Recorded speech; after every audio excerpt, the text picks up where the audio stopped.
Yeah, as you said, Matt, it really does help. But despite the rain, we're still on fire alert. As Matt said, less than an inch of rain falling in that area northwest of Fort Collins. It is a welcome sight for these firefighters.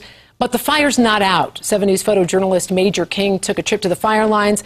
Major, you found it's still a long battle ahead. Yeah, we sure, today's a much better day than it's been all week long, really, Teresa. As you mentioned, the fire is not out yet, though. There's over 500 firefighters still technically assigned to this fire, although I would expect that to be downsized by the end of the day. There's ground and engine crews from all over the country, really. One from California that I met, a helicopter pilot from Montana, all still working the lines. They've got to put out those embers and those stumps so that when the air dries out, either late tomorrow or on Monday, they don't restart this fire again.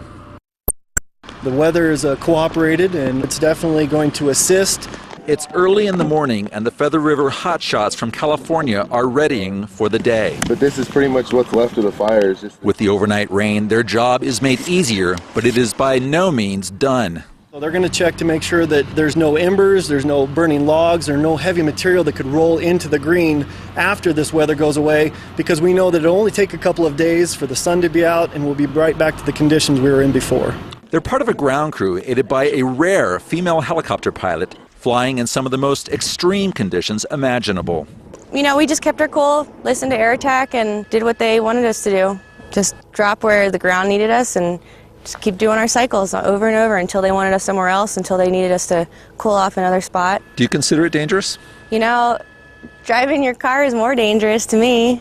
On the south and east flank, defending homes was the goal by using what's known as firing operations, fighting fire with fire. It's an operation of putting fire on the ground so that we can go ahead and have fire where we want it, when we want it, as opposed to having the fire come in at its discretion and burn however it would like to. It all seemed to work with no homes lost.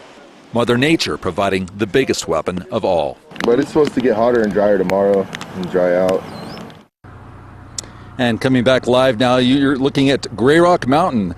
I have not seen this site for about 4 days now. It's been surrounded by smoke, and that is just such a welcome thing to see because of this weather that came in and just help these firefighters do their job. And you know, Teresa, it's been a long week, and a lot of folks have just been working really hard to save homes and to try to get this fire out, but you sure can't beat the moisture that we had overnight about 4:30 this morning. Reporting live just north of Ted's Place, Major King, 7 News. Major, thanks so much for that. And as we were first to report, a Fort Collins man admits his camp stove sparked the fire, but says he couldn't get cell service to call for help.